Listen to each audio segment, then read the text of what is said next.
दूगो गाना आप लोग के बीच में छोड़ ले बनी सन और दोनों गाना के दिल खोल कर आशीर्वाद पैर दे दीजिए अपना हिट मशीन के धूल उड़ जाओ। बहुत बढ़िया रिस्पांस बा। आज भी जो गाना रिलीज भइल बा बदनाम म्यूजिक वर्ल्ड से, बदनाम इंटरटेनमेंट ना हो।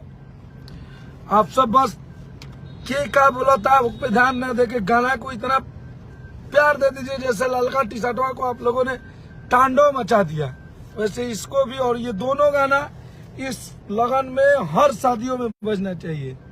आप ही लोग के शिकायत रहनू कि हिट मशीन के भैया गाना कम आवता, कम तो झेले के भाई अब तो आवते बा। खैर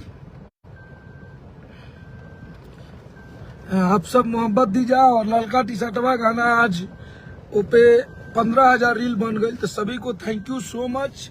जितने भी हमारे रील वाले भाई क्रिएटर हैं, और आज 4 मिलियन व्यूज भी क्रॉस हो गए, तो आप सभी को दिल से धन्यवाद और लव यू।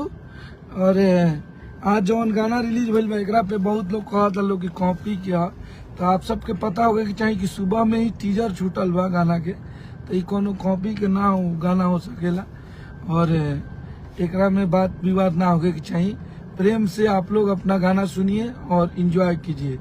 ये आप सबके गाना के डिस्टर्ब करे खातिर राजनीति कइल जाला, तो मोहब्बत बनल रहे आप सबके ऐसा ही चकचकैले रही जा। आप सबका Khesari Lal Yadav super duper hit इस बार फिर से मार्केट में। और बोले थे ना कि अगर हम लोग गाना चालू कर देंगे तो बहुत लोग के जमीन खिसक जाये।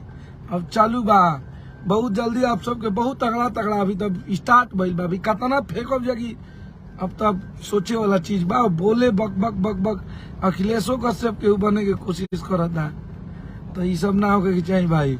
चुप बानी चुप रहे के बा, बोलवाओ लोग मत, गला फंसल बा।